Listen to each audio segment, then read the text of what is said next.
Ang ating Panginoong Diyos po ay Diyos na naghahanap at Diyos na nagsisik sa mga tao.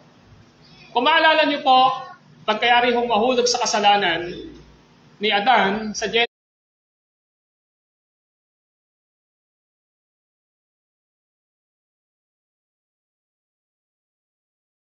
Genesis chapter 3, alam natin na ang nature ng tao after po na mahulog sa kasalanan ay nagtago sa ating Panginoong Diyos.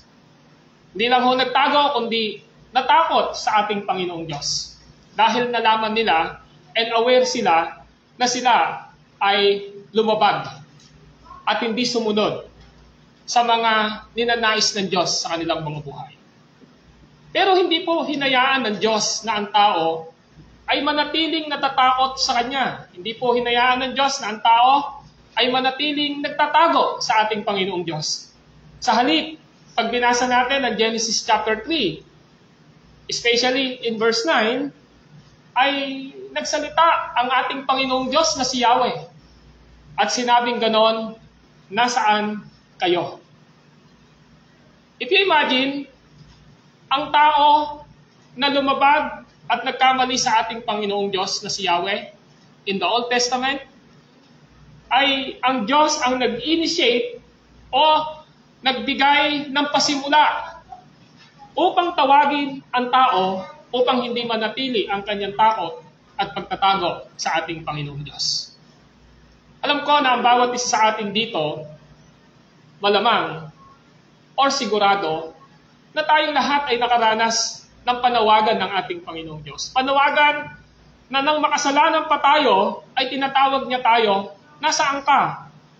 Ano ang ginagawa mo? Ano ang sitwasyon ng iyong buhay? At alam natin, nang tinawag niya tayo, ay sinabi natin, natatakot po ako, Panginoong Diyos. Nagkamali po ako sa iyo, Panginoong Diyos.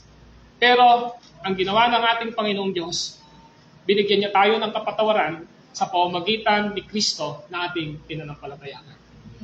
Ngayon, matapos nating maranasan ang pagliligtas ng ating Panginoong Diyos, ang ating Panginoon ay umaasa na ang lahat ng kanyang anak ay nararapat po na mamuhay nang naayon sa pananampalataya sa ating Panginoong Jesucristo.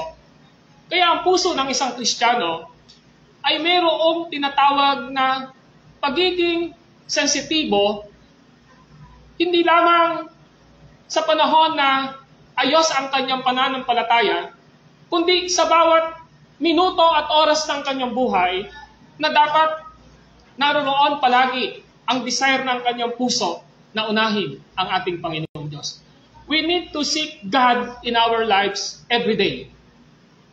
At malamang, sa ating pag-aaral ngayon, as we continue to our series patungkol po sa stewardship ng mga oras at lahat ng bagay na binibigay ng Diyos sa atin, ang dapat nagmo-motivate sa atin, I want to seek God in my life. I want to honor God sa buhay kong ito.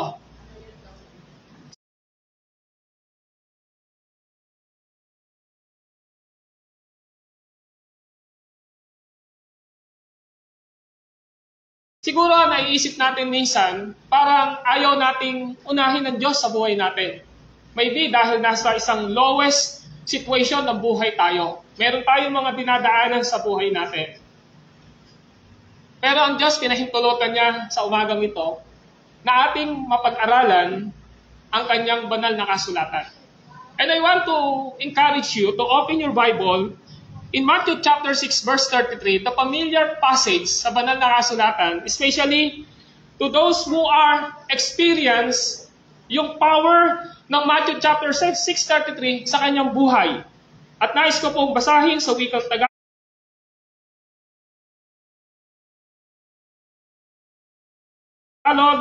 ang Mateo kabanatang 6, ang talata ay 33. At ganito po ang sabi ng ating Panginoong Jesucristo, ngunit pag sumakitan ninyo ng higit sa lahat, ang pagharian kayo ng Diyos at mamuhay ng ayon sa kanyang kalooban at ipagkakaloob niya ang lahat ng pangangailangan ninyo. At ang sabi po ng verse 34, Kaya huwag ninyong ikabahala ang para sa araw ng bukas. Sa kanan ninyo harapin kapag ito'y dumating, sapat na sa bawat araw ang kanyang mga suliranin.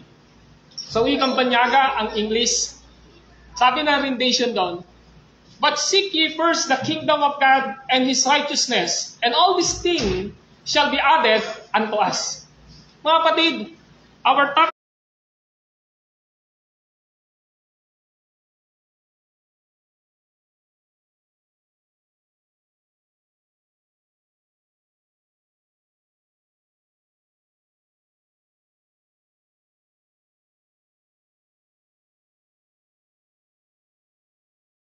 today, sa ating sermon title, hopefully may hawak po tayo lahat. Brother Timothy, baka meron pa tayong natitira dyan, paibigay.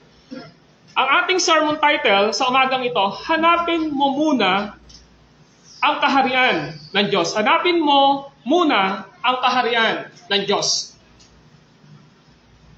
Ang Matthew chapter 6 verse 33 ay bahagi ng aral ni Jesus Christ sa Sermon of the Mount. In other words, from chapter 5, chapter 6, hanggang chapter 7, ang pinapakita rito, ano ba ang dapat na maging katangian ng isang totoong anak ng Diyos o may pananampalataya kay Kristo.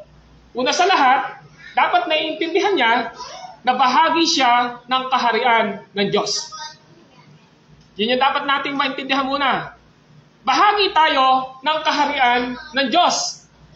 And when we say we are member of God's kingdom in this world, alam natin na ang kaharian ng ating Panginoong Diyos sa mundong ito ay walang iba kundi ang kanyang church, kundi ang kanyang tinatawag na spiritual family. This is His body, this is the kingdom of God, this is the church or the body of Christ.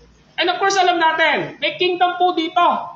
Kingdom of darkness. At ito po ay tumutukoy sa mga tao na wala pang relasyon sa Diyos na possible na maka-influence sa buhay natin upang tayo ay mapahina ng dahan-dahan to dedicate ourselves sa kaharian ng ating Panginoong Diyos.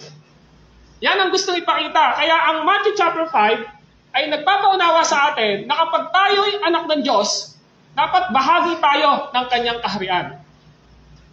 Ngayon, kung ating titingnan, pinapakita ng ating Panginoong Jesucristo dito sa 3 kabanatang ito, na ito yung dapat na maging character and attitude ng bawat isa sa atin.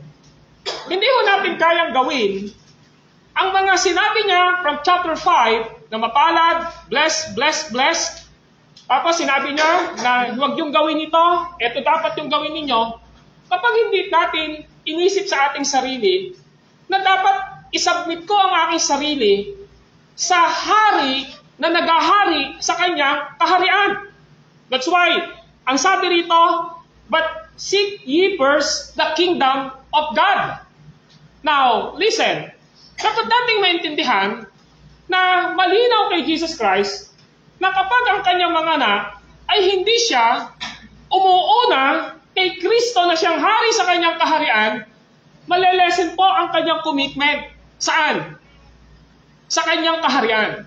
Tandaan natin, if we are genuine and truly Christian and disciple of Jesus Christ, dapat naiintindihan natin na what our responsibility and accountability sa buhay natin is to please the King.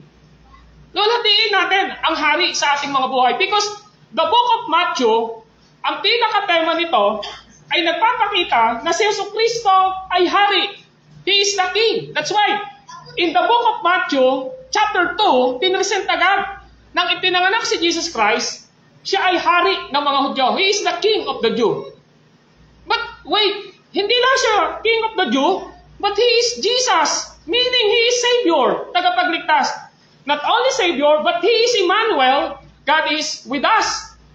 Kaya ngayon, ang dapat nating maintindihan ngayon sa buhay natin, yung buhay ko bang ito, talaga ba na yung principle ng pagiging Kristiyano ko ay inuuna ko ba si Kristo sa aking mga buhay because I am the member of His kingdom. And that is a crucial question sa buhay nating lahat. Because maraming tao ang nag-iisip na kapag naging Christian ako, ayos na yon. No, wala pong Christian na totoo na hindi magkukumit ng kanyang buhay to seek God sa buhay niya in His kingdom kasi hindi siya magmamature sa kanyang pananampalataya. Why? Dahil wala pong mga tao na magiging accountable sa taong iyon upang madala siya sa paglago ng kanyang pananampalataya. Kaya yan po yung gusto nating tingnan ngayon. Na our responsibility and accountability, when we save, ilang taon man ito hanggang ngayon, ang ating pong accountability and responsibility is always seek God sa buhay po natin. Kaya nga po, sa hawak niyo pong handout, at nais ko pong basahin at ipaliwanag sa inyo, sinabi ni Jesus na unahin mo muna ang kanyang kaharian sa kanyang sermon sa bundok. This is the Sermon of the Mount. Direkta ang kahulugan ng talatang ito. Hindi ho ito basta nagsasabi lamang, kundi ito ay direct message sa puso ng kanyang mga disciple. Na dapat mo nahanapin ang kaharian ng Diyos bilang ating prioridad higit sa anumang bagay dito sa mundo. Parang hirap gawin nun, di ba? Ito pala yung direktang gustong ipakita ng Lord. Anumang bagay sa mundong ito, mas hinahanap mo ang kaharian ng Panginoong Diyos. Ang pangunahing kahulugan nito ay dapat nating hanapin ang kaligtasan na likas sa kaharian ng Diyos dahil higit itong mahalaga kaysa sa lahat ng kayamanan sa mundo. Doon pa lang ho, nakikita na natin sa mga pananalita na binabanggit ko sa inyo na ano ba yung mahalaga sa mundong ito. Hindi ko sinasabing hindi mahalaga ang mga ginagawa natin na tama naman. Pero may mas mahalaga po eh. Ang mas mahalaga sa buhay ng isang totoong Kristiyano ay ang salvation na meron tayo. Yan po yung pinaka above all. Yan po ang pinaka mas mataas na dapat na iniisip natin sa ating mga sarili. Nangangahulugan ba ito na dapat nating pabayaan ang mga pang-araw-araw nating gawain upang itaguyod ang ating mga buhay? Siyempre, hindi po. Ngunit, para sa isang Kristiyano, dapat na may pagkakaiba sa ating saloobin sa mga bagay na ito. Kung itinuturing nating una sa lahat ng bagay ang gawain ng Diyos, meaning, ang paghahanap ng kaligtasan, pamumuhay sa pagsunod sa Kanya, at pagbabahagi ng mabuting balita sa iba, siya ang bahala sa ating mga gawain gaya ng Kanyang ipinangako. At ito ang nararapat, kaya't bakit tayo nag-aalala? Now, alam natin na ang tema ng Matthew chapter 6, especially itong verse 33 na ito, makikita natin dito na bakit kayo nababagabag, bakit kayo nababahala. At alam natin, when Jesus talk about anxiety, when Jesus Christ talk, bakit kayo nababahala at nababagabag, alam ni Jesus Christ na ang kanyang mga disciple ay may mga pangangailangan. Hindi lamang sa kanila personal, kundi possible sa mga members ng kanilang pamilya dahil meron silang responsibility. Pero ito yung gusto nating maintindihan ngayon. Ang pinakasentro na sinasabi ni Jesus Christ ngayon sa atin dito, kung ito yung nararapat na dapat natin gawin, bakit naman ako mag-aalala? Sino ho ngayon ang pagtitiwalaan natin? Ang ating bang pakiramdam o si Jesus na nagsabi dito sa Matthew 6:33? But seek ye first His kingdom and His righteousness, and all these things shall be added unto us. If you notice, added. Hindi ko niya sinabing dadagdagan pa niya gusto natin, hindi nagkukulang. Ang gusto natin, nadadagdagan. Tama po ba? And this is referring sa lahat ng pangangailangan natin, spiritually, physically, even our basic needs, which is practical and financial, sa buhay po ng bawat isa sa atin. Bakit tayo nag-aalala? Now, the question is, pakinggan nyo po at tingnan nyo po sa handout ninyo. Ngunit paano mo malalaman na tunay ngang inuuna mo na hanapin ang kaharian ng Diyos. Paano natin malalaman? Pwede kasing maging lip service and lip profession lang. Na sinasabi natin, gusto ko unahin si Lord sa buhay ko. Pwede naman ho natin sabihin yon, di ba? Inuuna ko naman si Lord sa buhay ko eh. Pwede ho natin sabihin yon. Pero emphatically, sinasabi ni Jesus Christ dito, sa ating pag-aaral ngayon, kung tunay na inuuna natin si Jesus sa buhay natin, may mga magiging resulta ito sa pang-araw-araw na buhay ng isang Kristiyano. At meron po ako na tatlong katotohanan na dapat na maintindihan ng bawat isa sa atin. At sasagutin itong mga katanungan ito na, ngunit paano mo malalaman na tunay nga ang inuuna mo na hanapin ang kaharian ng Diyos? Number 1, na katotohanan sa pamamagitan ng pagtanong mo sa iyong sarili batay sa salita ng Diyos. We need to evaluate ourselves, hindi ho dahil sa katabi natin o sa members ng family natin. Kailangan nating i-evaluate ang ating sarili based on the Word of God. Kasi pwede hong magkompromiso eh. Kumari ako, tinanong nyo, Pastor, okay lang po ba yung ganito? Kumari, magkaibigan tayo, anak kita. Pwede ko mag-compromise kahit alam ko na hindi naman tama. Tama po ba? So meaning, the authority of Jesus Christ, if we want to evaluate ourselves, kung paano nating inuuna ang Diyos sa buhay natin, dapat walang iba kundi ang kanyang salita. Dahil ang salita ng Diyos, malinaw po sa 2 Timothy chapter 3, verse 16, na ang banal na kasulatan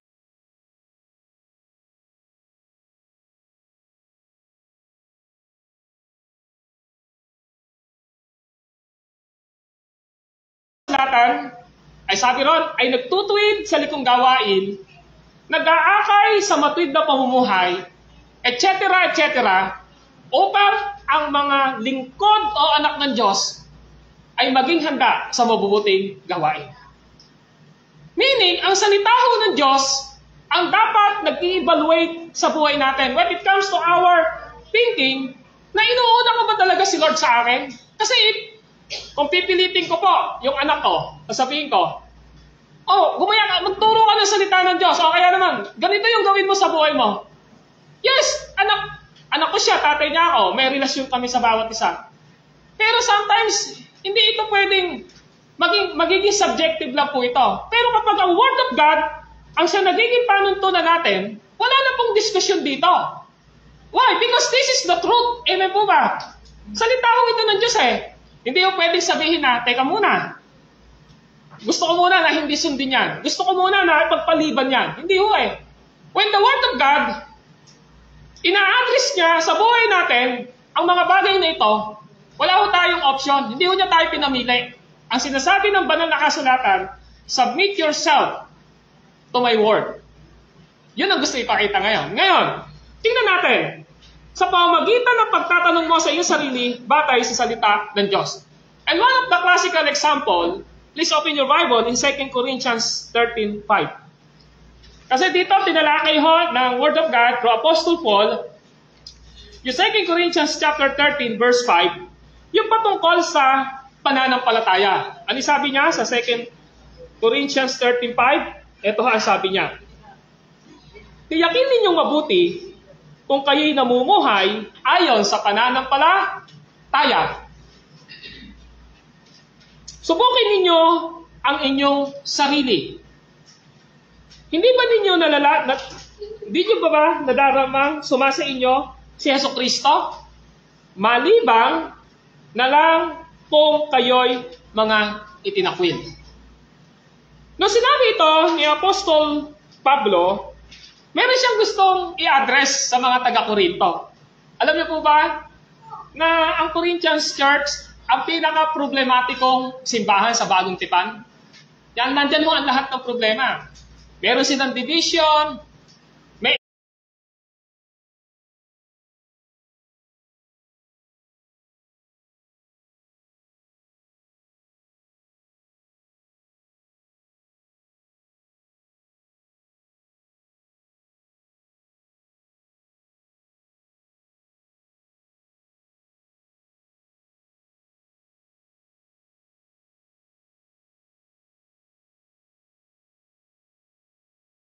immorality, merong ganito, merong ganon. Pero sa kanyang pangwawakas na pagtuturo sa libro at aklat ng Korinto, lagi niyang sinabi ngayon. Ang sabi niya, tiyakin ninyong mabuti kung kayo'y namumuhay ayon sa pananampalataya. Tiyakin ninyo. Ano yung gusto niya ipakita rito? It is possible na sa mga taga-Korinto, kinay-claim nila, mananampalataya ako. But the problem is, nakikita ba ito sa buhay nila? That is the problem. Yun yung problema eh. Kaya nung sinabi ni Paul, tiyakin ninyo, mabuti, kung kayo'y namumuhay ayon sa pananampalataya ninyo. Eh ang sabi ho ni James sa Santiago chapter 4, ang isang tao na nakakaalam na mabuti, ngunit hindi niya ginagawa, ay nagkakasala siya. Malinaw po yan sa James chapter 4, verse 12 yata yun. Na kung ang pananampalataya mo, alam mo, kung ano ang sinasabi ni Kristo sa pamamagitan ng salita niya sa Biblia, pero hindi mo ginagawa, ang sabi ni James, nagkakasala ka. So one of the solution na binibigay ngayon ni Apostle Paul, magsiyasat ka muna. We need to evaluate ourselves. Are we living according to our faith in the Lord Jesus Christ? Yun yung gusto niya ipakita. Kaya sabi niya, tiyakin yung mabuti kung kayo'y namumuhay ayon sa pananampalataya. Hindi lang ho niya sinabing tiyakin eh. Meron pang kasunod eh. Subukin ninyo ang inyong sarili. Subukin. Siyasatin. Ang lahat po ng ito ay pagsasalarawan na ang bawat Kristiyano ay lagi siyang nagtatanong sa kanyang sarili. Lord, ito bang gagawin kong ito? Didesisyonin kong ito? Ay ayon sa pananampalatayang itinuro mo sa akin sa kalooban ni Kristo batay sa iyong salita? Kung ang sagot ay hindi, wala ho tayong option. Kundi ang sasabihin natin, hindi ko to gagawin. Hindi ko to susundin. Amen po ba? Yun po yung gusto ipakita ngayon dito. Kaya, kung ang buhay natin ay nagnanais natin na unahin ang ating Panginoong Diyos, huwag po nating unahin muna yung pakiramdam natin. Madaya po yan. Kung ang gusto nating unahin ang ating Panginoong Jesucristo sa ating buhay, huwag po nating ikumpara ang ating sarili. Kahit sa pinakamalapit mo pang mahal sa buhay yan. Tama po ba? Ibig sabihin, sinasabi sa atin, talaga ba na gusto mong unahin ang Panginoong Diyos? Kung ano yung sinasabi ko sa iyo, parang paparaphrase ko, kung ano ang sinasabi ko sa iyo, kung ano sinabi ni Kristo, kung ano yung sinasabi ko sa iyo, yun na sundin mo. Huwag mo sundin kung ano muna yung nararamdaman mo. Huwag mo muna sundin kung ano yung nakikita mo sa mga nakapaligid sa iyo. Ang sundin mo muna ay ang salita ko. Amen po ba? And that is objective. Hindi po ito subjective. Kaya malinaw po eh. Ngayon, sa pagpapatuloy ko po rito, sa number 1 na katotohanan, narito ang mga tanong na maaari nating itanong sa iyong sarili. Ano ang mga gawain na higit ko na pinagugugulan ng lakas? So this is a question of awakening. Pag-isipan muna po natin, ano ang mga gawain na higit ko na pinagugugulan ng lakas? Saan natin inuubos ang lakas natin? Hello? Kung dadagdagan ko to, Mangaral chapter 12, alalahanin mo ang Diyos na lumikha sa iyo sa panahon ng iyong kalakasan, bago manghina ang iyong mga tuhod, manglabo ang iyong mga mata, mabungi ang iyong mga ngipin. Ano pa? Hindi ka na makarinig, alalahanin mo ang lumikha sa iyo sa panahon ng iyong kalakasan. Now, the question is, saan mo ginugugol ang lakas mo? Ang panahon at salapi ko ba ay nagugugol para sa mga bagay at gawain na tiyak na maglalaho o para sa paglilingkod sa Diyos?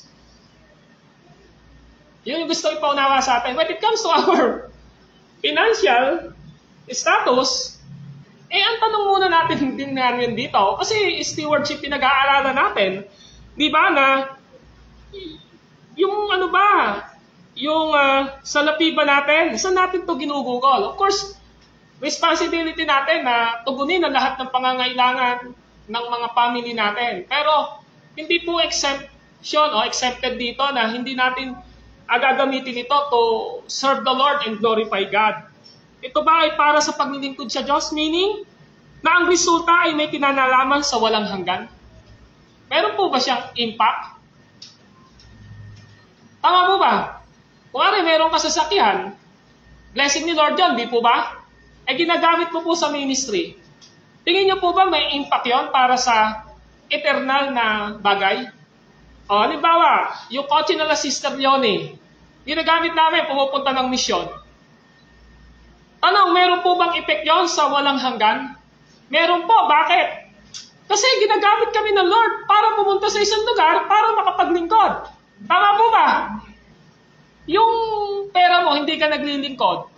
Nagbigay ka ng panggasolina, hindi ka nga nagpunta. Ginamit ka ba ni Lord? Ginamit ka rin. So, that is basic question. Ang logic, di ba? So, sinasabi niya ngayon sa atin, kung binibless ba tayo ni Lord, talaga bang, Lord, binless mo ako ngayon I want to seek you sa buhay ko. Tama po ba? At gusto ko magkaroon ng impact itong blessing mong ito, hindi lamang pangsamantala ngayon, kundi sa mga darating pang panahon. Tama po ba? Nung mga hindi pa nga po tayo mananampalataya, kapag may pera tayo, wala pong impact Impacto po yung nangyayari, di ba? Bakit? Meron kang pera, bibili ka ng alak, hindi ka ba may impacto doon, di ba? Nag-aaway kayo ng nanay at ng asawa mo. So, this is a valid reason and question na gusto nating intindihin ngayon. Ngayon, ang mga mananampalataya na natutunan na tunay na magpasakop at sinusunod ang mga salita ng Diyos na higit sa lahat ng mga bagay ay nananangan sa banal na prinsipyong ito na, ano yung sabi? Matthew 6:33, hanapin, unahin, pagsumakitan, sa English po, seek. Ang kanyang kaharian at ang kanyang katwiran. Tama po ba? So, ganun ba yung concept natin? Lord, may lakas ako. Gusto ko, unahin ka. Lord, meron akong natanggap na pagpapala. Kung nire-recognize mo galing sa'yo, gusto itang unahin. Yun ba yung concept natin? Ngayon, mga kapatid, naglagay ako ng question dyan. Ano ang kahulugan ng mga salitang hanapin, unahin, pagsumakitan, at sa English, seek? Kahit po kayo, kaya niyo pong ipaliwanag yan in practical explanation, di po ba? Kapag sinabi nating hanapin, we are not passive. Tama po ba na walang gagawin? Tama po ba? Kumari, hinahanap po yung anak mo, meron kang effort na gagawin. Tama po ba? Dahil ngayon, uso na yung messenger. May message mo siya, tatawagan mo siya. Di po ba? O kaya naman, kung wala kang gano'n, sasabihin mo sa anak mo, anak, tawagin mo nga, inutusan ka ng nanay mo, hanapin mo si Bebang, di ba? Ano gagawin? Hanapin nyo, kung saan pupunta yun, nagsasalita pa yon. So, ang ibig sabihin po ng salitang hanapin, meron tayong effort. Hindi madali. Tama po ba? Tama po ba? Madali po bang maghanap? Hindi ho. Ang ibig sabihin ng salitang hanapin, pag mas binigyan natin ng synonyms o yung kaparehang kahulugan, unahin. Ano pa yung kasunod? Pagsumakitan. Lahat po ng ito ay nagpapakita na dinidiman tayo ng ating Panginoong Jesucristo. When I say demand, inuutusan niya tayo.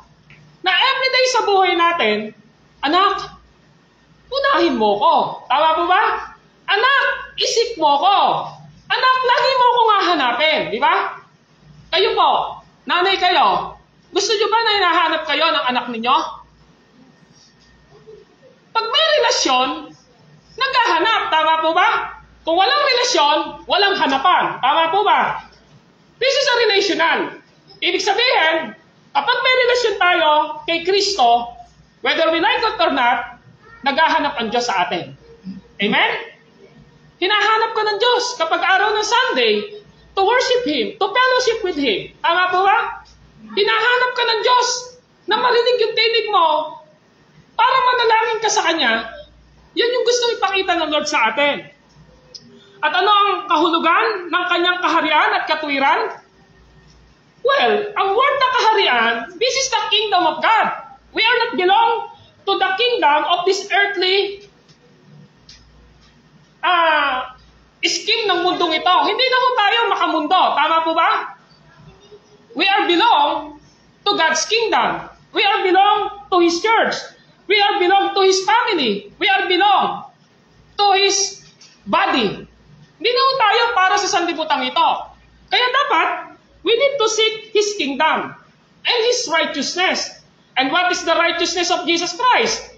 Meaning, yung katwiran na binabanggit dito, this is the righteousness that Jesus Christ imputed to us, na sumampalataya tayo, dapat yung katwiran ni Kristo nakikita sa atin. Amen po ba? At dahil nakikita dapat sa atin, dapat yung prinsipyo ng buhay natin ay ang 1 John chapter 2 verse 6. Kung sinasabi mong nananatili ka sa Diyos, and I quote, kung sinasabi mong nananatili ka sa Diyos, dapat kang mamuhay katulad ng pagkapamuhay ni Jesu-Kristo.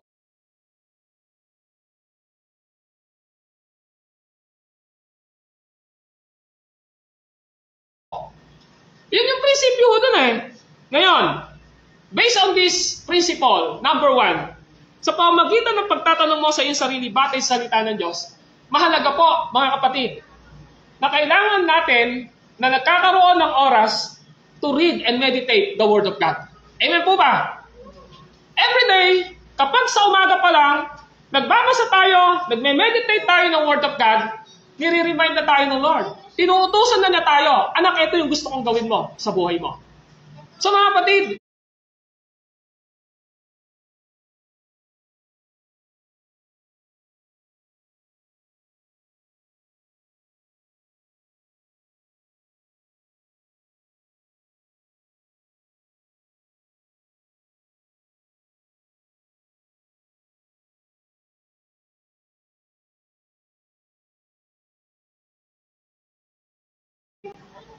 ito yung unang prinsipyo. Ang ikalawang prinsipyo, again, ang question, paano mo malalaman na tunay ngang inuuna mo na hanapin ang kaharian ng Diyos? Number 2, sa pamamagitan ng pagsunod mo sa kanyang mga pangako.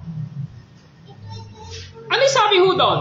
Ang sabi ng Matthew 6:33, ng ikalawang bahagi, at ang lahat ng mga bagay ay pawang idaragdag sa inyo.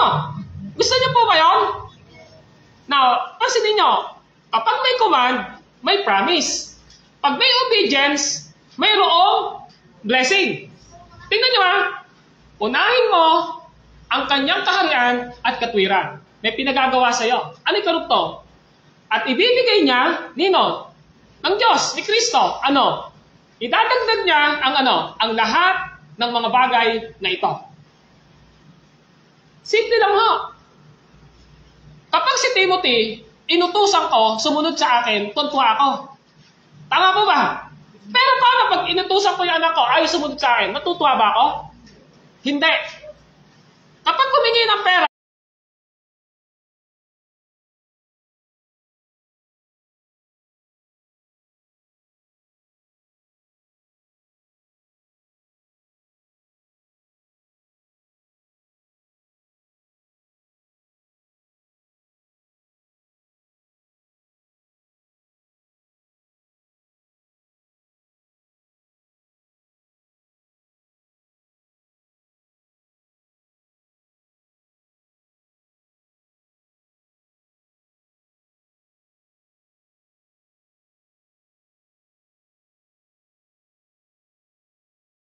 agad-agad ba bububunot ka?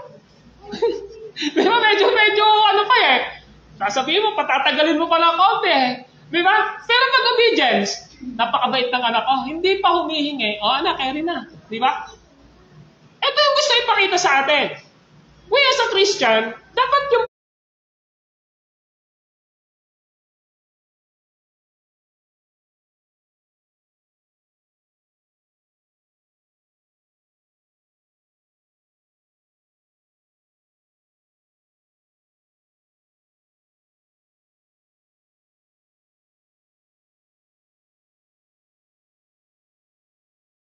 perspektibo ng mind natin, ito yung teaching ni Jesus Christ. Ngayon, ano ang kahulugan na at ang lahat ng mga bagay ay pawang idaragdag sa inyo?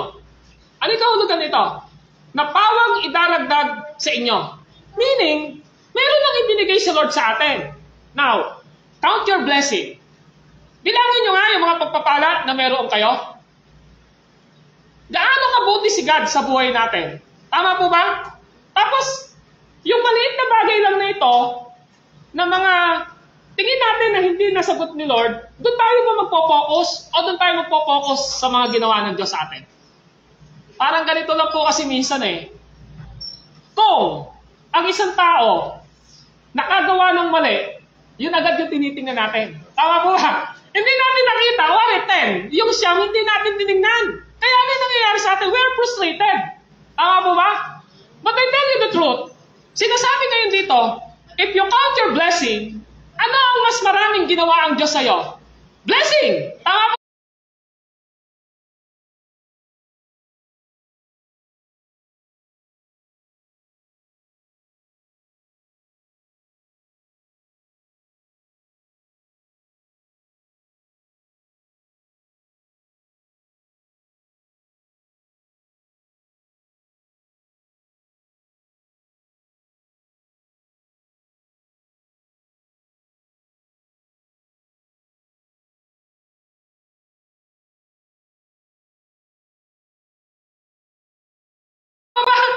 Ngayon, ang punto de vista na dapat nating maintindihan ngayon, ang sabi niya, ang lahat ng mga bagay ay pawang idaragdag sa inyo. This is a general na prinsipyo. Lahat ng bagay ay idaragdag niya sa iyo. Now, una, when you seek God sa araw na Sunday to worship Him, ano ang unang benefits na matatanggap mo? Spiritual nourishment and spiritual growth. Why? You seek God sa buhay mo sa araw ng Sunday Pero pag hindi mo inuna si Lord, pag araw ng Sunday, ano yung nararamdaman mo? Di ba parang kulang tayo? Yung po yun. Ngayon, ano pa yung nararamdaman natin? Sa umaga, sa weekdays, kapag nag-pray tayo kay Lord, sinabi natin, Lord, ito po yung pangangailangan namin. Meron ka na ba agad nararamdaman ng assurance na ang Diyos itutugunin? Ang sagot ay oo. Bakit? Humingi kayo, kayo bibigyan. Humanap kayo, kayo makasusumpong. Kumatok kayo, ang pintuan ay pagbubuksan. Tama po ba?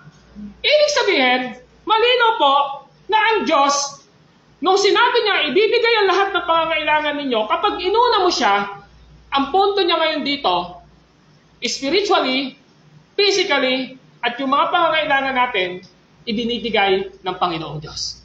Tama niyo punto? Yun po yun. Ngayon, tingnan niyo po yung handout niyo. May mga hadlang sa pag-una natin sa kanyang kaharian at katwiran. Kaya alam niya ang mga needs natin. Ano po ito? Kung inyo titingnan sa Matthew chapter 6 verse 8, malinaw po, may binanggit po doon. Sa Matthew chapter 6 verse 8, alam na ni Lord ang kailangan natin. Ano sabi niya, Matthew 6:8? Sapagkat alam na ng inyong Ama ang inyong kinakailangan bago pa ninyo hingin sa Kanya. Ang linaw, di ba? Hello, ang linaw. Ibig sabihin, bago pa pala humingi si Petra sa Lord, alam ni Lord kung totoong kailangan niya to. Ako niyo po. Alam ni Lord, kailangan niya ba talaga ito? Kahit na magkakasad siya dyan, kapag alam ni Lord na yung hinihingi niya, hindi makabubuti sa kanya, ba't naman bibigay ni Lord? Tama po ba? Ikaw, nanay ka, humihingi yung anak sa'yo, Nay, bigyan niyo nga po ako ng 1,000. Aanin mo ba anak yan? Bibili ko ako shabu, bibigay mo? Hindi mo bibigay, di mo ba? Kahit magkakasad yun, di mo ba? In the same way, ganun po ang Diyos. Kapag humingi tayo kay Lord, nakita niya na hindi makabubuti sa atin, magkakasad ka man yan, hindi bibigay ni Lord yun. Ako yung punto? Pero paano kung ang pinagpe-pray natin? Alam ni Lord na totoo at kailangan natin. Magbibigay ba siya o hindi? Ang promise ni Lord, ibibigay niya. Yung kailangan natin. Now, mahalaga yung word na needs natin. Kailangan natin. Ano ba ibig sabihin ng kailangan natin? Kailangan. Di po ba? Kasi si Lord, Gusto niya sa atin, mamuhay tayo na may simplicity. Tama po ba sa buhay natin? And contentment. Kaya sabi niya, ibibigay ko ang lahat ng kailangan ninyo. Bakit? Sinabi ba ng Lord na ibibigay ko yung kaluhuan mo? Nakalagay po ba dyan? Alam mo nakalagay eh, di po ba? Hindi ko sinasabi na it depends to your meaning kung ano ba yung kaluhuan. Pero pinupuntong divisa lang natin dito, ang nilagay, kailangan. Tama po ba? Hindi niya sinabi na unahin mo ako at ibibigay ko ang kailangan mo, ang kaluhuan mo, ang gusto mo lang sa sarili mo. Wala akong ganon. Ang sinabi niya, ibibigay ko ang pangangailangan mo. Yun ang sinabi ni Lord. Kailangan mo. Kaya alam ni Lord kung kailangan mo. Alam ni Lord kung hindi mo kailangan. Alam ni Lord kung makabubuti sa'yo. Alam ni Lord kung hindi makabubuti sa'yo. Alam ni Lord kung makakapahamak sa'yo. Alam ni Lord yung lahat ng bagay. Kaya sabi niya, bago pa kayo humingi sa Kanya, alam na ng inyong amang nasa langit ang kailangan ninyo. Amen? Yun po yun. Ngayon, ano ba yung mga hadlang? May mga hadlang sa pag-una natin sa Kanyang kaharian. Ano-ano ang mga ito? Ang sagot ay nasa mga talatang 22 hanggang 32. Alam niyo kung ano yung sagot? Bakit kayo nababagabag? Ayun! Yun ang hadlang. Tingnan niyo po, Matthew chapter 6. May hadlang po eh. Ang sabi niya, ang linaw. Di ba? Ang sabi niya sa 6:32. O, tingnan natin. Ano ba yung sabi doon? Kayo daw ay bakit kayo nababagabag sa verse 25? Kaya't sinabi ko sa inyo, huwag kayong mabagabag. Hello? Tingnan niyo yung verse 27.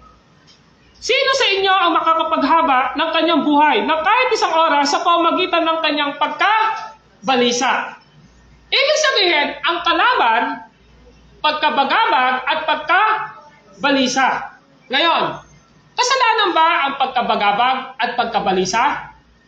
Sasabihin nyo, hindi naman siguro, depende sa konteksto. Tama naman po kayo. Pero, kapag si Kristo ang tinanong nyo, ugali daw po ito ng walang relasyon sa Diyos. Tingnan nyo po. Ano po yung sabi? Ang sabi po dyan ay ito.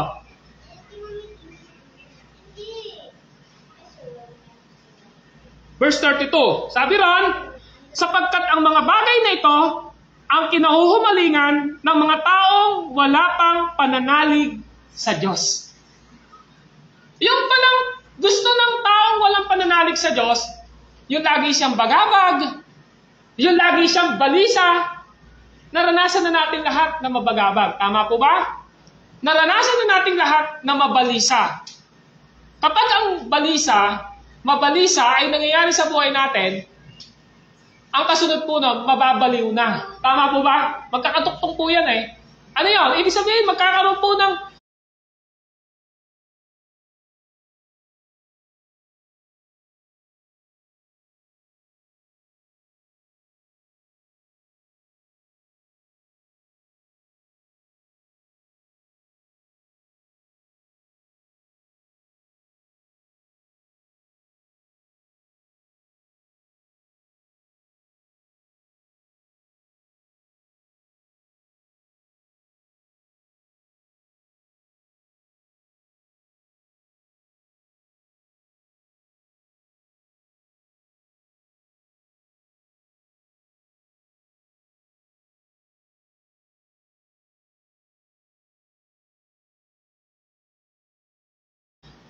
disorder sa isipan natin. Kapag ka-overthinking po tayo, tama po ba? Ngayon, ang tanong, makakadagdag ba yan? Sabi ni Jesus, kaya bang dagdagan ng pagkabalisa mo at pagkabagabag?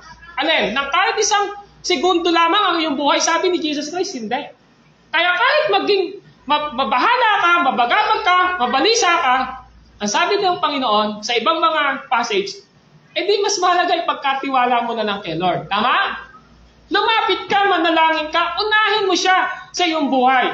Kasi hindi ugali ng isang Kristiyano na lagi na lang mamuhay sa pagkabalisa at pagkabagabag. Dahil ang sabi niya, yaan ang karakter, yaan ang ugali ng mga taong wala pang relasyon sa Diyos. Ang tanong, may relasyon po ba kayo sa Diyos? O, kung may relasyon tayo sa Diyos, di ko naman po sinasabi na hindi tayo mag-iisip. Tama po ba? Minsan maganda rin po ang nag-iisip. Kaya lang, positive po. Optimistic po. Huwag po tayo pessimism. Yung pessimismo na laging negatibo yung iniisip. Na kasi pagka po minsan, na pag-aralan na natin dito yon, hindi naman po lahat ng iniisip nyo mangyayari eh. Tama po ba? Nasa isipan mo lang yon. So ang punto ngayon natin dito, may hadlang. At ano yung hadlang? Pagkabagabag at pagkabalisa. Kapag nabuhay ka na sa pagkabagabag at pagkabalisa, ano na yung mangyayari sa'yo? Ino-occupy na ng isip, ng puso mo, yung pagkabalisa. Kaya kahit minsan, hindi na ayon sa salita ng Diyos, gusto mo nang maging solusyon. Amen po ba? Kaya minsan, wala ka na ring oras na magdasal, wala ka na ring oras mag-devotion, wala ka na ring oras sumamba sa Panginoon, wala ka na ring oras pumunta. Kasi, mas pinapriority mo yung gusto ng sarili mo na minsan pagkabalisa at pagkabagabag. Kapatid, tuloy natin, ipinangako ng Diyos na pagkakaluban niya ang lahat ng pangangailangan, ang lahat ng kanyang mga anak. Filipos 4:19, di po ba? Yan ang promise niya. At buhat sa kayamanang hindi mauubos ng Diyos, ibibigay niya ang lahat ng ating pangangailangan. 4:19 ng Filipos. Ngunit, ang idea ng ating pangangailangan ay laging kakaiba sa kanyang pakahulugan ng Diyos. At ang kanyang panahon ay paminsan-minsan lamang na umaangkop sa ating panahon. Magkaiba po yung panahon na gusto natin kaysa sa panahon ng Diyos. Tingnan nyo, Mangaral chapter 3, may panahon ng ganito, may panahon ng ganon. Tama po ba? Nangyayari ito sa ilalim ng araw sa itinakda ng Diyos. Iba yung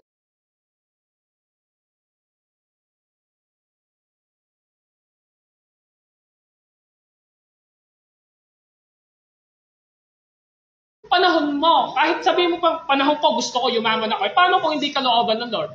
Tama po ba? Panahon ko, gustong ganito eh. Paano kung hindi yun yung kalooban ng Lord? Paano pag sinabi mo, ito yung gusto ko, paano yun kung hindi yun yung gusto ni Lord?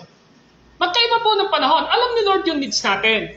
Ngayon, sa pagpapatuloy ko, halimbawa, maaari ang nakikita nating pangangailangan ay kayamanan o pagsulong sa ating personal na buhay. Ngunit maaaring iba ang nais ng Diyos para sa atin dahil mas alam niya kaysa sa atin kung ano ang ating kinakailangan. Amen po ba? Ngayon,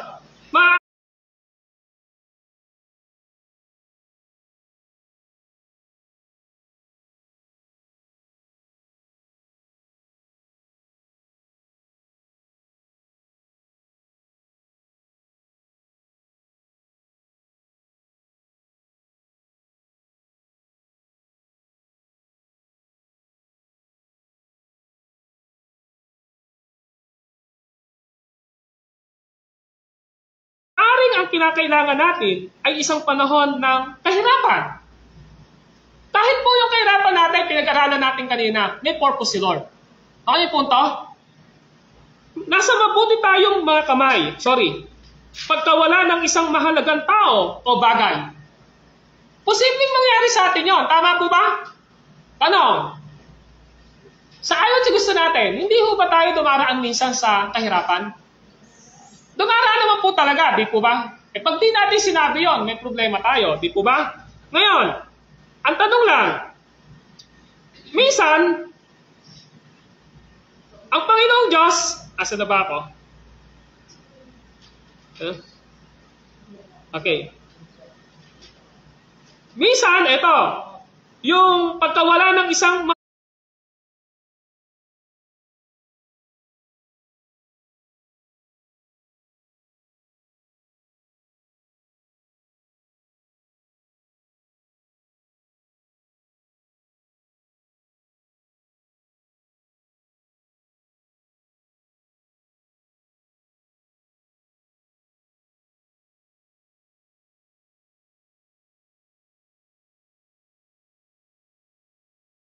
mahalagang tao o sa bagay. O katulad namin, kamamatay ng tatay namin, isang buwan na ngayon. Siyempre masakit po yan, di ba? Nawalan ka ng isang bagay, di po ba? Na pinapahalagahan mo. Lahat po ng ito ay may purpose sa Lord. O kalungkutan. Hindi naman po tayo laging masaya. Pero ito ang punto. Sa tuwing nangyayari ito sa ating buhay, nasa mabuti tayong mga kamay.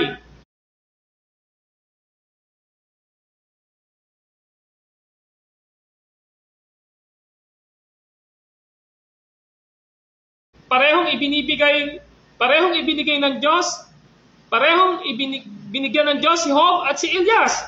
Ngunit hinayaan ng Diyos si Satanas na saktan si Job. Tama po ba? Alam niyo kwento kayo Job, pinag-aralan natin kanina? Ang lahat ng pangyayari nasa ilalim ng kanyang kapamahalaan. At hinahayaan niya ang isang masamang babaeng si Jezebel na durugin ang espiritu ng kanyang propetang si Elias. O, pinahintulutan ng Lord.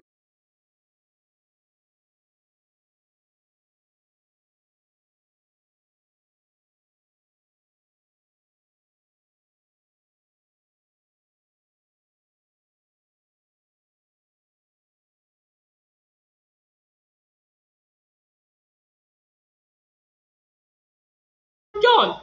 Sa parehong pangyayari, sinundan ng Diyos ang mga pagsubok na ito upang pagpapanumbalik at pagkakalob ng kanilang mga pangangailangan. Yung prodigal son ba, pinahintulutan ba ng Diyos? Pinahintulutan. Pero bumalik ba sa Kanya? Opo, may purpose po si Lord. So, ang ibig sabihin po, we need to abide to the promise of God na kapag sinabi niya na unahin mo ang kanyang kaharian at ang kanyang katwiran at ang lahat ng pangangailangan mo ibibigay ko sa iyo, we should be abide to God's promise sa buhay natin. And one thing we need sa buhay natin gawin, mag-submit tayo dito. Amen po ba? I-submit po natin. Dahil wala na pong ibang safe na pagtiwalaan ng buhay natin kundi ang pangako ng Diyos. Hindi ho nagbabago ito. Tao, pwedeng magbago ho yung promise natin. Pero sa atin, kailanman ang Diyos ay hindi po siya magbabago. Amen?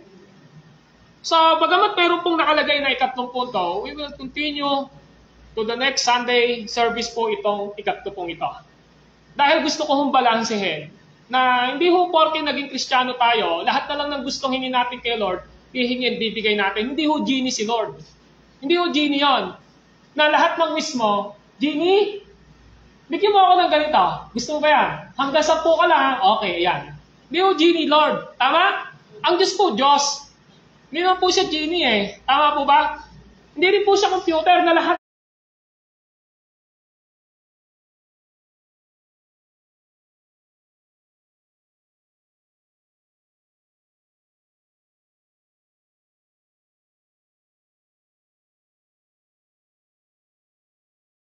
ng isaksak mo ilalabas.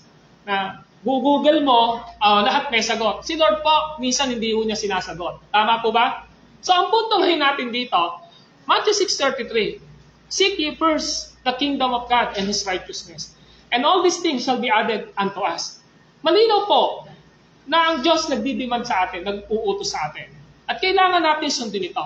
Pero hindi siya nagdemand sa atin na wala pong magiging pagpapala. Ang pagpapala, and all these things shall be added unto us. Mga kapatid, once again, let us evaluate ourselves. Paano ko malalaman na tunay ngang inuuna ko na hinahanap ang kaharian ng Diyos? Una, every time we need to evaluate ourselves based on the Word of God. Amen po ba? Hindi ho dapat nakabase sa tao. Kasi pag bumase tayo sa tao, ba't siya ang yaman na niya? Ba't ako hindi pa? May inggit ka nun, tama? Ba't siya? Parang ang lakas niya kay Lord. Ba't ang lakas niya kay Lord? Parang si Asaph. Sabi ni Asaph sa awit 73, Lord, ba't gano'n? Ako naglilingkod ako sa'yo. Ba't yung mga tao nakikita ko, mas pinagpapala pa, yumayaman pa sila? Diba? Pwede tayong magkaganon eh. So, wag po natin kukumpara yung sarili natin. Saan? Wag po tayo mag-evaluate sa kapwa natin kasi hindi ho yun yung tama. Mag-evaluate tayo sa salita ng Diyos. Amen po ba? Yung po yun. So, kailangan natin na yung pagtatanong mo sa iyong sarili, batay sa salita ng Diyos.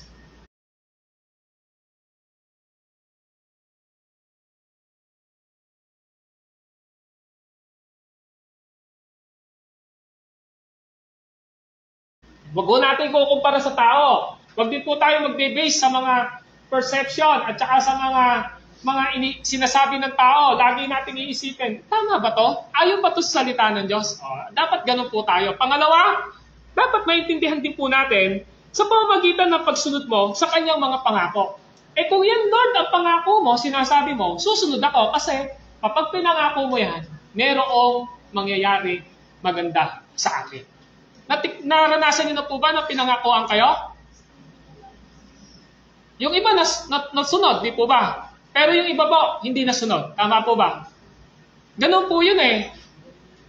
Ganun po yun. Kahit na yung mga hyperbole na sinasabi na yan, na napaka mapandayang mga pananalita, ibibigay ko sa iyo kahit ang bituin, sagutin mo lang ako. Hindi ho, wala akong katotohanan doon. Tama po ba? Ibig sabihin, maraming pangako na hindi ho ayon sa katotohanan. So, ang katotohanan po ng salita ng Diyos ay laging nagsasabi sa atin na kapag ang Diyos ang inuna natin sa ating mga buhay, ang Diyos ang siyang magbe-bless ng lahat ng ito. So mga kapatid, this is our part 1. Hanapin mo muna ang kaharian ng Diyos. Let us pray. Panginoon, maraming salamat po sa mga salita nyo na aming natanggap. And I pray, Lord, sa pamamagitan ng kilos ng inyong Santong Espiritu sa aming mga buhay, ay maunawaan po namin ang pinakamahalaga na itinuturo niyo sa amin dito sa Matthew 6:33. Lord, bilang mga mananampalataya nyo na pinaghaharian nyo, Panginoong Hesus, at bahagi ng inyong kaharian, tulungan nyo ho na mamuhay kami ng may pagsunod sa inyo. Sapagkat alam namin na sa pagsunod sa inyo ay masigit na safe kami sapagkat alam namin na mabuti ang inyong layunin. Panginoon, maraming salamat, and I pray that your Holy Spirit will continue to apply itong salita niyo pong ito in our heart, in our mind, O God, in our well-being, upang nasa ganon, makapamuhay kami ng mayroong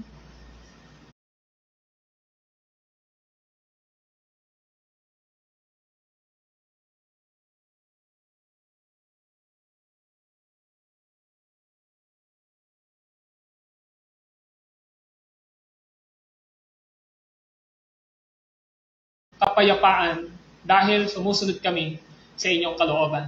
Thank you, Lord Jesus. This is our prayer in Christ's name. Amen and amen. Timothy, paki-off muna. Ngayon po, dadako tayo sa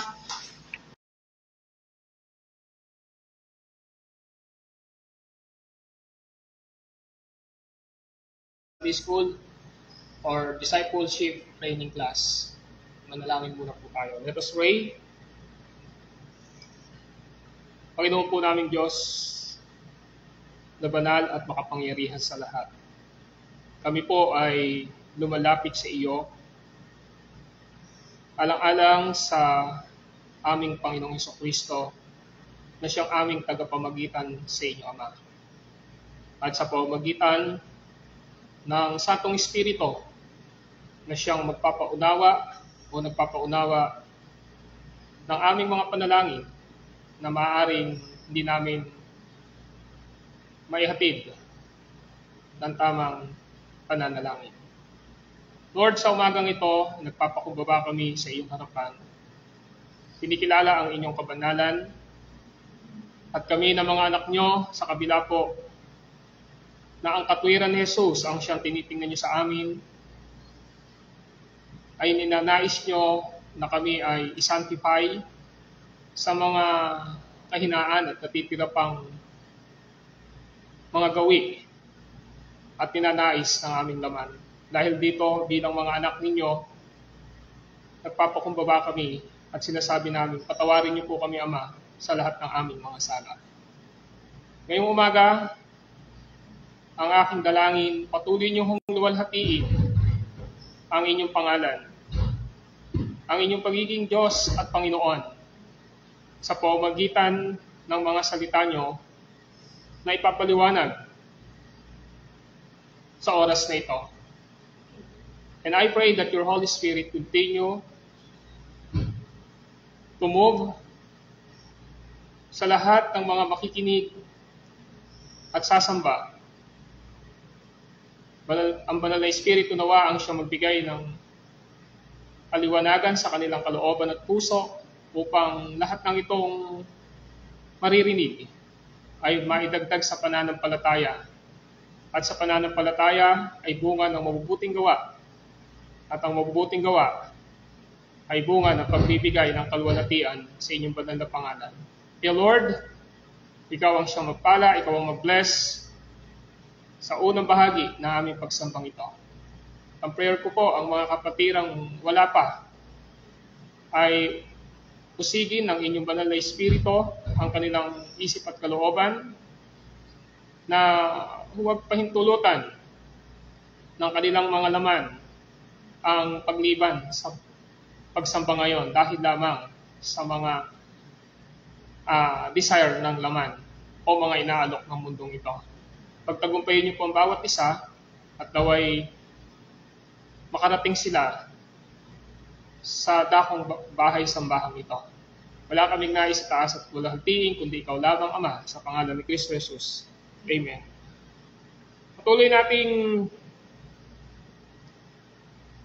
tinatalakay ang Heidelberg Catechism o ang Catechism ng Heidelberg noong naisulat noong 1563. Sa nakaraang pag-aaral natin na ano ba ang tanging kaaliwan sa mabuhay at sa mamatay? O ano ang iyong tanging kaaliwan sa buhay at kamatayan? Ito yung ina-address ng Heidelberg Catechism at ito ay sinagot na ang dapat na tanging kaaliwan natin sa ating mga buhay ay walang iba kundi kay Hesukristo na siyang ating tapat na tagapagligtas. Tinanong natin kung ilang bagay ba ang dapat nating malaman upang sa mabuhay at mamatay ay magkaroon tayo ng kaaliwan at kasiyahang ito. 3.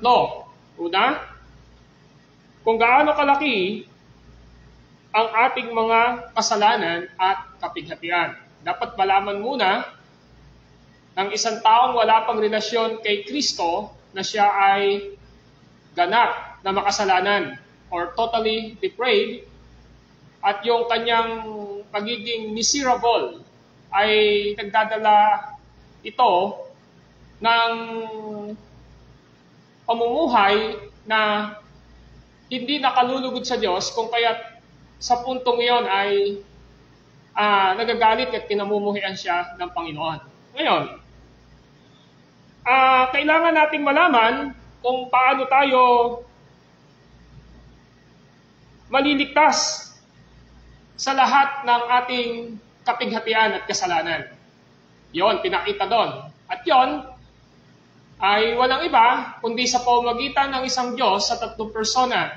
Yan ang dapat maintindihan ng mga wala pang relasyon sa Diyos. Na ang kaligtasan ay pinlano at ginawa ng isang Diyos sa 3 persona. Dapat ma-remind din po ito sa mga mananampalataya. Meaning, sa pamamagitan ng Diyos Ama, na siyang pumili at humirang sa atin, na siyang Creator, sa pamamagitan ng Diyos Anak, na siyang kasama sa paglikha, sa pamamagitan niya nilikha ang lahat ng bagay, at siya ang tumubos ng kasalanan ng lahat ng pinili ng Ama sa pamamagitan ng kanyang kamatayan sa cross. At sa pamamagitan ng Diyos Espiritu Santo na siyang nagbo-born again, naglalapat o nag-a-apply ng ginawa na tinapos na kumpleto ni Kristo sa krus. Yan yung ating tinatalakay. Kaya yung pangatlo naman ay patungkol sa pagpapasalamat. Once na na-save tayo, mamumunga ang salvation natin ito ng pagpapasalamat sa ating Panginoong Diyos. At yon ay walang iba kundi Nandun yung ating pagtitiwala sa Diyos, kaya dito pinalakay yung the Lord's Prayer in Matthew chapter 6. And then, in-expound din dito sa Heidelberg Catechism ang the Ten Commandments bilang pattern ng ating pamumuhay dito sa lupa. Yan ang kasagutan. Kaya, malinaw na ang buhay ng isang makasalanan ay puno ng kapighatian at dapat maunawaan niya na siya ay sinner. Yung mga wala pang kaligtasan. Ngayon, para maligtas siya, kailangan niyang maranasan ang gawa ng isang Diyos sa tatlong persona na siya nagplano at nag-execute ng pagliligtas. At ngayon, ating tinatalakay na ang patungkol sa pagliligtas ng isang Diyos sa tatlong persona. Malinaw na tinalakay natin sa Lord's Day 7, especially sa question and answer 20 up to verse 23, kung ano yung dapat lamang nating panampalatayanan.